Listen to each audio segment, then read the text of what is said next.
Assalamualaikum warahmatullahi wabarakatuh. Perkenalkan, nama saya Siti Amalia, biasa dipanggil Amel, dengan NIM 221011 43238.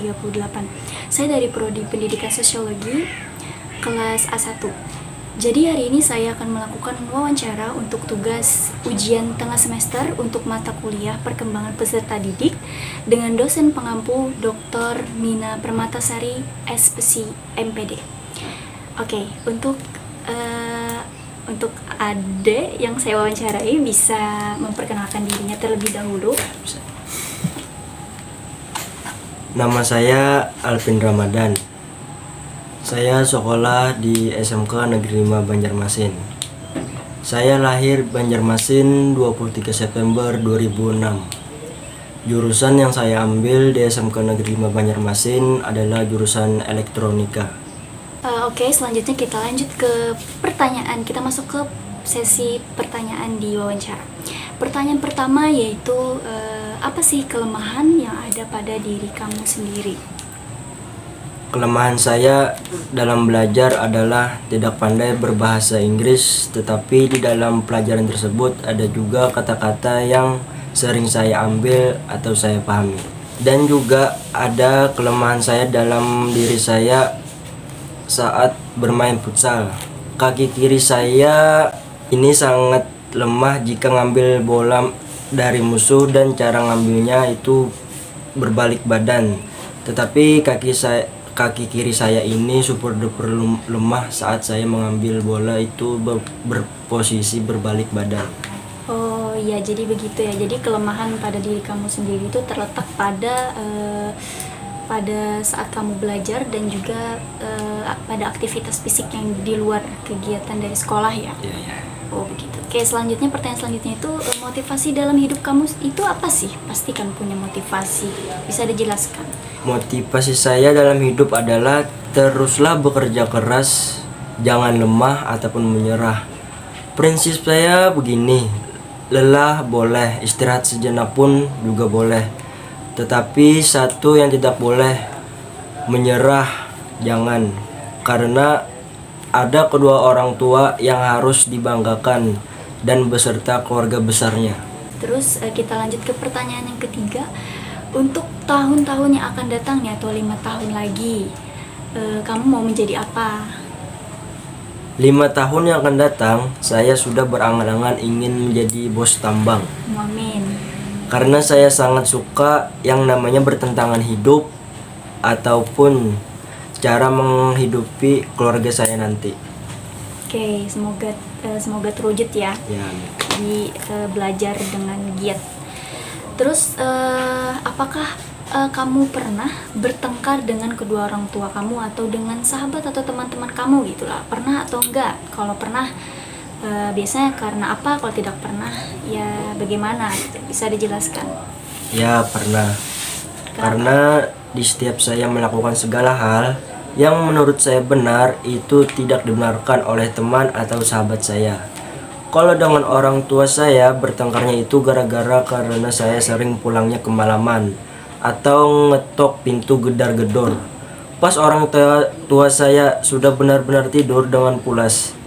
Cara saya menyelesaikan dua masalah ini adalah dengan cara ngobrol baik-baik dan insya Allah tidak bakal saya ulangin lagi. Untuk pertanyaan selanjutnya, selama kamu bersekolah,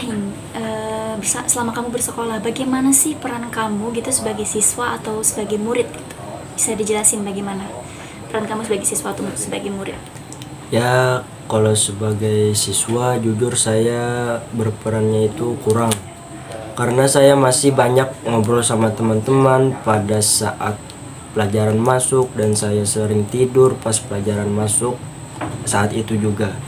Saya siswa SMK atau kejuruan, jujur saya merasa beda dengan sekolah saya ini. Karena adanya praktek dan beserta larangan-larangan setiap jurusan saya ini, karena jurusan saya ini terlalu padat peraturannya. Nah, jujur dari situlah saya merasa beda, males. Bahkan ada satu kali saya tidak masuk kelas. Saya ke jurusan ini bukan kemauan saya karena gugurnya aja di jurusan ini. dan jurusan ini lah yang tidak mengolah saya betah di saat pelajaran bengkel. Hal-hal baru yang membuat kamu tidak terbiasa ya di SMK gitu. Oke, pertanyaan selanjutnya, peran kamu sebagai anak itu bagaimana sih? Gitu, kamu menjalani. Ya, intinya selalu menuruti apa kata orang tua, dan saya selalu berusaha untuk tidak masuk yang ke hal negatif. Oke, bagus. Berarti di antara pertemanan kamu di sekolah itu pasti ada ya teman-teman yang melakukan hal negatif, tapi kamu berusaha untuk tidak terpengaruh oleh hal tersebut. Pertahankan, kalau bisa sih pertahankan yaitu. Terus untuk pertanyaan selanjutnya itu, kamu punya adik atau enggak? Pernah punya. Bagaimana kamu menjadi seorang kakak gitu loh untuk adik kamu sendiri? Peran saya sebagai kakak untuk adik saya adalah selalu menegurnya bila dia salah, selalu menyayanginya, dan juga selalu menjaganya. Kalau boleh tahu umur adik kamu berapa tahun? 8 atau 9. Oh, sekitaran itu ya. Oke. Untuk peran kamu sendiri di keluarga itu loh, di keluarga besar itu bagaimana kamu berperan di dalam keluarga besar itu? Peran saya di keluarga besar adalah selalu bersilaturahmi, selalu nunduk ke lebih yang tua, selalu berkata sopan, dan beretika dan juga selalu mendengarkan nasihat ke yang lebih tua. Oke. Berarti setiap keluarga besar itu melaksanakan sebuah acara kamu selalu datang ya? Ya. Jadi tetap menjalin silaturahmi ya ke keluarga. Oke, kita lanjut lagi ke pertanyaan selanjutnya ya. Dari kamu kecil nih sampai sekarang, apakah kamu merasakan ada pertumbuhan atau perkembangan fisik pada diri kamu sendiri? Ya, ada. Ya ada. Kalau boleh tahu, kamu merasakannya cepat atau lambat gitu? Bisa dijelaskan? Cepat. Pertumbuhan perkembangan yang saya rasakan cepat, dari tingginya, berotot, bahkan suara saya pun berubah karena pubertas yang sudah muncul. Pertanyaan selanjutnya itu, kamu sebelumnya atau sekarang atau bahkan sering gitu lah, sering nggak gitu merasakan yang namanya insecure? Itu kan pasti kalian tahu kan, anak-anak zaman sekarang dengan yang namanya insecure. Ya, kalau insecure sih terkadang aja lah. Terkadang. Ya. Karena apa biasanya insecure? Karena saya mempunyai kekurangan yang orang di dunia ini punya, jika itu pun punya mungkin lebih lah daripada saya. Saya sadar mungkin Tuhan memberikan kekurangan seperti ini supaya saya bisa mendalami ataupun mempelajari yang namanya bersyukur. Dari segi lain, saya juga tahu Tuhan menciptakan manusia ataupun saya sudah ada porsinya masing-masing. Jadi tinggal cara saya mensyukurinya aja lagi. Oh iya, jadi kamu merasa diri kamu itu insecure karena ada kekurangan lah ya kan, dan juga kekurangan kamu itu tidak banyak orang yang memiliki itu, begitu ya. Oke, pertanyaan selanjutnya, faktor internal dan eksternal yang mempengaruhi pertumbuhan dan perkembangan fisik kamu itu apa? Untuk faktor internal, biasanya saya mengonsumsi makanan yang namanya telur dadar. Dengan apa biasanya telur dadar itu? Dengan campur bawang. Pakai sayur nggak? Pakai sayur, bawang, untuk bisa meninggikan badan ke lebih tinggi lagi. Faktor eksternal, saya biasanya sering olahraga seperti push up, sit up, dan lari-lari di lapangan. Semua ini saya lakukan untuk daya tubuh saya bisa lebih kuat lagi. Oke, kita lanjut ke pertanyaan selanjutnya ya. Jadi selama kamu sekolah pasti pernah lah ya kan dikasih yang namanya pekerjaan rumah atau PR. Jika kamu sering dikasih PR gitu lah, atau yang dikasih guru itu PR-nya banyak banget itu kamu gimana mengatasinya? Apakah kamu sering pusing atau kamu sering emosi gitu? Aduh, di banyak PR itu gimana kamu mengatasi hal seperti itu? Jujur, saya sering emosi jika diberikan PR banyak atau tugas numpuk. Karena jika banyak ataupun numpuk, itu saya sering merasa lelah. Nah, dari situ saya sering merasa pusing ataupun emosi. Tetapi dengan PR sebanyak itu, pasti tetap saya kerjakan. Oke, bagus dong. Berarti. Jika kamu tidak bisa nih mengontrol emosi atau ya rasa pusing lah yang ada di dalam diri kamu, itu biasanya kamu melampiaskannya kemana gitu? Atau bagaimana sih cara kamu mengontrol emosi yang ada pada diri kamu sendiri? Cara saya mengontrol emosi itu adalah dengan bepergian jauh, dan saya sering merenung, diam, memikirkan kenapa saya bisa emosi ini. Nah, dari situ saya bisa mengontrol emosi saya. Oke, berarti kamu punya cara sendiri lah ya Ya. kan, untuk mengontrol emosi. Bagus. Untuk pertanyaan selanjutnya, kamu pernah nggak sih merasa kehadiran kamu itu ditolak gitu loh, atau kamu kurang dihargai lah di dalam ruang lingkup keluarga kamu, atau di lingkungan teman-teman, atau di sekitar kamu gitu? Pernah nggak sih merasa seperti itu? Tidak pernah, Tidak pernah. Kenapa? karena di lingkungan keluarga, kedua orang tua dan keluarga saya itu masih diurusi dan diperhatikan. Kalau di lingkungan teman-teman ya tidak pernah juga, karena semua teman-teman saya baik dan saya sangat cepat beradaptasi untuk menemukan teman-teman baru saya ini. Selama bersama keluarga atau teman-teman atau sahabat-sahabat kamu itu, kamu sering merasakan apa sih? Senangkah, bahagiakah, atau bagaimana gitu? Jujur saya sangat senang dan bahagia karena di saat bersama keluarga ataupun teman-teman saya selalu merasa senang dan bahagia. Pertanyaan selanjutnya, sekarang kamu umur berapa? 16 tahun. 16 tahun.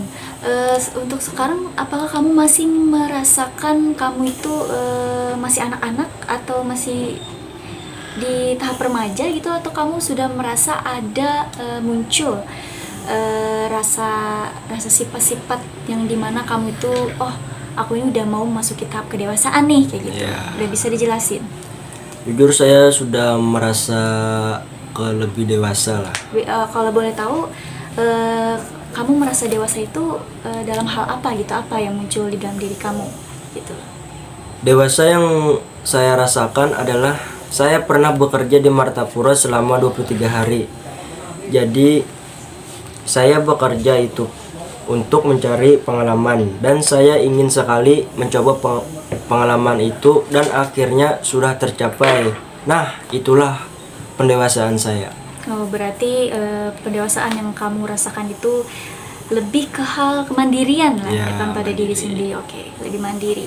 Oke, lanjut untuk pertanyaan yang kedua. Ini bagaimana sih cara kamu membedakan perbedaan antara remaja dan orang dewasa itu seperti apa kalau menurut kamu? Perbedaan remaja dan orang dewasa menurut saya, kalau remaja itu masih belum bisa memikirkan hal atau berpikirannya pun masih kurang. Ya, berpikirnya tuh bisa disebut belum matang lah. Kalau nya dewasa itu sudah pasti segala hal, kepribadian hidup dan cara berpikirnya pun sudah pasti sudah panjang. Saya berpikirnya tuh maksudnya sudah matang-matang lah. Oh, oke, bagus. Pertanyaan yang terakhir ini. Ya. Di sekolah biasanya kamu belajar itu bagaimana? Apakah sering sulit untuk memahami suatu mata pelajaran, atau kamu mudah memahami semua mata pelajaran gitu? Bagaimana? Untuk mata pelajaran yang saya paham itu Banyak? Banyak. Oke, banyak. tapi ada satu mata pelajaran yang saya kurang paham. Mata pelajarannya adalah teknik-teknik elektronika. Tapi mata pelajaran itu biasanya mempelajari apa? Mempelajari kayak menyolder. Oh, menyorder. Ya. Oke, untuk List- yang berhubungan dengan kelistrikan lah ya Ya, kan? listrikan. Oke. Biasanya untuk mata pelajaran itu ada prakteknya atau tidak? Ada. Ada. Selanjutnya, guru yang tidak disukai ada nggak di sekolah itu biasanya? Oh, ada juga ada. Ada. Kenapa jadi tidak suka dengan guru tersebut? Karena beliau setiap di pelajaran sering nunjuk-nunjuk saya, dan pasti setiap beliau ada yang kena utama itu adalah saya. Oh, Nah, oke.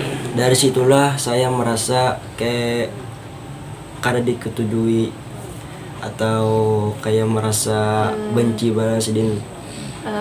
Ya, guru Ya, itu beliau. ke kamu lah Ya, gitu ke saya. ya. Oke. Sekian wawancara untuk siswa SMA atau SMK yang saya kerjakan pada hari ini. untuk kekurangan yang ada di dalam wawancara ini mungkin bisa dikritik atau saya minta masukan itu untuk perbaikan saya untuk kedepannya lagi. Oke, sekian, terima kasih. Assalamualaikum warahmatullahi wabarakatuh. Analisis yang saya dapatkan dari semua jawaban yang disampaikan oleh Alvin Ramadan ini adalah pertumbuhan dan perkembangannya itu sudah sangat sesuai dengan tahapan usianya dan berjalan dengan baik. Pada aspek kepribadian, tugas-tugas perkembangan yang dilalui dan dia perankan saat ini, pertumbuhan dan perkembangan fisiknya, sosial, emosi, dan kognitif, semua aspek itu dia jawab dengan tersusun dan juga terencana. Dan dia menjawabnya dengan sangat-sangat lancar. Oke, selanjutnya dia sudah tahu apa sih kelemahannya, motivasi di dalam hidupnya apa, dan dia sudah merencanakan di 5 tahun lagi atau untuk tahun-tahun yang akan datang dia ingin menjadi apa. Pada pertumbuhan fisiknya pun bisa saya bilang itu cepat, seperti pada tinggi badan dia dan juga perubahan proporsi tubuh yang menjadi besar. Selama di lingkungan sekolah pun dia bisa mengontrol bagaimana sih dia harus berbuat dan bergaul kepada teman-teman, yang mana yang baik dan juga yang mana yang buruk. Dan dia juga bisa menjauhkan dirinya dari hal-hal yang negatif. Peran dia sebagai anak, sebagai murid, dan siswa sebagai kakak, dan juga peran dia di keluarga juga sangat baik. Dia bisa mengatur dan juga menerapkan dengan baik bagaimana sih dia harus berbuat, dan juga berperan sebagai anak murid atau siswa sekaligus dan juga kakak gitu.